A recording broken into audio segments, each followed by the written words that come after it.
Hi guys, great to be back with you today. I'm here at the gorgeous Saddle River Park. I'm back on the trail. I'm encouraging you to fit in your walk today too. So beautiful and refreshing. It was wonderful to hear from some of you yesterday. I'm so glad that you're getting your tickets to come out on June 22nd. That is the Escape Transformational Day Retreat. You know, sometimes life gets on top of you, and that's what the retreats are for, to just refresh your spirit, refresh your soul. I've said many times, folks, we retreat to advance. So you got 50% off the lush accommodations at the Courtyard Marriott, unlimited access to the sweet shop and buffet, and you know how I do it. I'm gonna treat you right. So get your plane ticket, train ticket, drive out. I can't wait to meet you on the 22nd, and there's a post about the experience on the channel.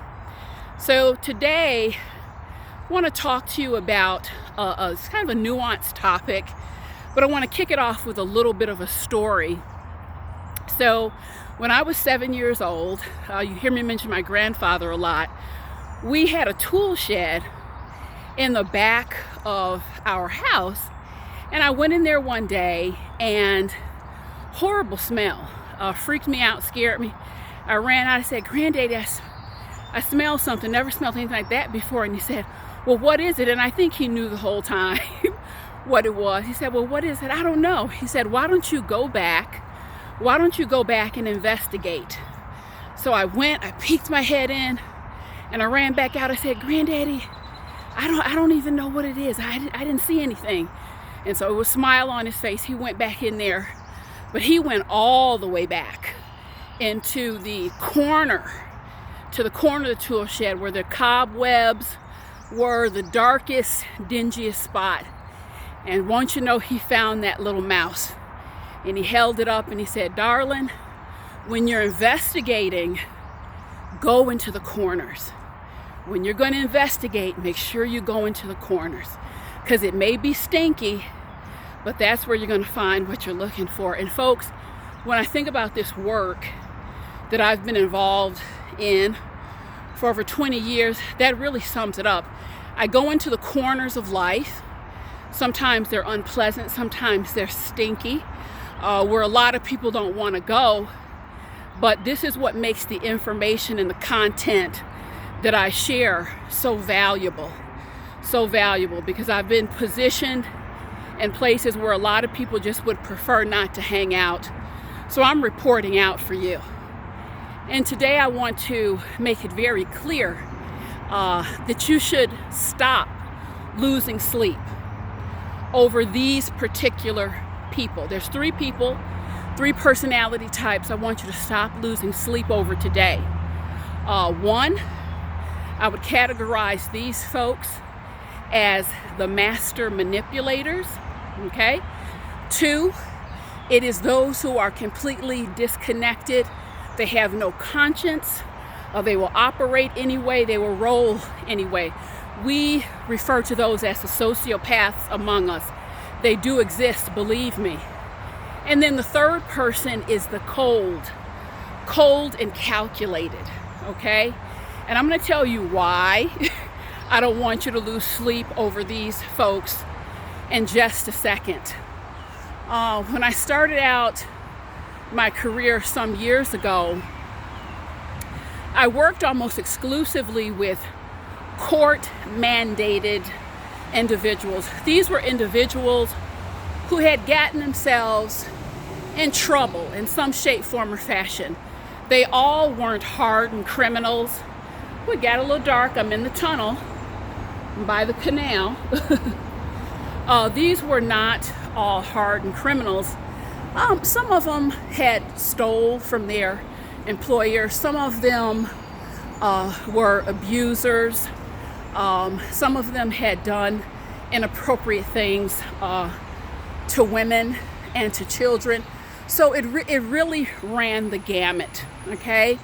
But regardless of who was in front of me, every single person had to undergo what is called the assessment or the evaluation. And something very interesting happened during that process. There was a question on the evaluation, and that question was question number 15. And that question was dealing with sleep disturbances. Do you have any sleep disturbances? How well do you sleep? And this phenomenon started to fascinate me. People would report to me doing things that if I did any of that, not only would I have a problem sleeping for a week or two, probably I'd have a problem sleeping for the rest of my life. And I found that many of these individuals who fell into the category of cold and disconnected, fell into the category of being manipulative, or who fell into that category of really being a complete and utter sociopath, they were sleeping very well. They slept very well. And I almost wanted them to come up with something. So I asked, do you have heartburn? No. Night sweats? No. Night terrors? No. Restless leg syndrome? Anything? No. Check the box. Found it was fascinating. They're sleeping very well, the ones who are causing the most mayhem. And then as the years would progress on, that same evaluation wasn't really working with the court mandated folks, but that same evaluation, people who would come who had been abused, these were the victims, so to speak, had been abused, problems in their relationships, issues with neglect growing up. Same evaluation was used. Question number 15, how are you sleeping? Is there any sleep disturbance? And I would say in the ballpark of about 85% would say, Sheila, I don't sleep. I just don't sleep. My sleep is always disturbed. And we go a little bit further into it, and quite frequently, what was behind that sleep disturbance was pain or rumination over something that had been done to them, trauma that they had gone through. And oftentimes it was at the hands of one of these manipulators, sociopaths, or cold people. And it just really broke my heart. And I found that was just it was a truly fascinating paradox.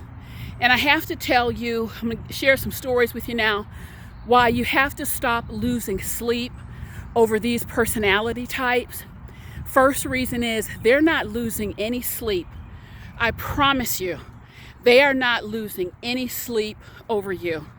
These individuals sleep well. They sleep very comfortably. They have caused a lot of issues and problems, and it's not a problem for them. I want to share an example with you. When you think about a cold person, what you have to understand is they operate in the same way that a freezer operates. Whatever comes close to them, it freezes. It freezes over. Was working with a gentleman, a very cold wife, cold, harsh, calculating, grown man, reduced to tears multiple times. And I asked him, I said, why is it that you stay? This was this woman's direct quote when he asked for a divorce. She said, let me tell you something. You think your life is difficult with me now? Your life will be hell if you leave me. I will wake up every morning with one thing on my mind. How can I screw you? How can I destroy you? I will make that my life's mission. You think you have a bad life now? This is Disney World. That's a direct quote. That's a cold person. My advice to him was, sir, it's up to you. I can't tell you to leave or to stay. But I tell you what, if I did stay, I would be in Disney World. This is one to release. Folks, you can stay with people. People can be in your life and you can release them. And I will reference my video, One-Step Process, the power of letting go. Cold people are just cold people. They are not connected to their emotions. Very similar, there's a nuance there, but very similar to the sociopath. I worked with a woman. She had taken upwards of $300,000 from her employer. This was a person who, and the employer, by the way, their mission was helping children in impoverished communities. Had devastated many, many lives. And I had never seen someone, no remorse, very disconnected, had almost made herself the victim in this situation. And a sociopath is able to do that. They will come into your life. They're very good at wearing a mask, mimicking, scripting appropriately just to get what they want. And folks, and then it's done. Then it's over. And I promise you, whether they're sit in a jail cell, whether they're at Starbucks having a sip of coffee, you're no longer on their minds. And the manipulative people among us, why I encourage you to stop losing sleep over them. Do your release work. I have a whole series on release work. Do your release work and let it go. Because in that case, the individuals just simply use you as a puppet. They use you as a puppet. And when their purposes are completely done, at that point, folks, it's over. It's over. I've seen it again and again. I work with a lovely woman, beautiful soul, beautiful soul. Started dating this individual. He was very charming, kind of like one of those classic good looks. All of a sudden, he needed a loan here, a loan there. He needed her to co-sign for this, co-sign for that. At the end of the relationship, she had drained her 401k. He was driving in a beautiful Mercedes that she had co-signed for. Relationship was over. She's in tears. She's in tears and nearly broke. And I'll tell you, best of my knowledge, he's still driving the car today. Best of my knowledge, he's still in that Mercedes, and she's wrapped up in court battles, probably for a long time. So I encourage you from the bottom of my heart, do what you need to do. Review some of the videos. I got a lot of videos on letting go. Let these people go. Restore your sleep, because they are sleeping well and beautiful. Thanks so much, guys. One last view. So gorgeous. Make sure you get out for your walk today. I'll catch up with you soon.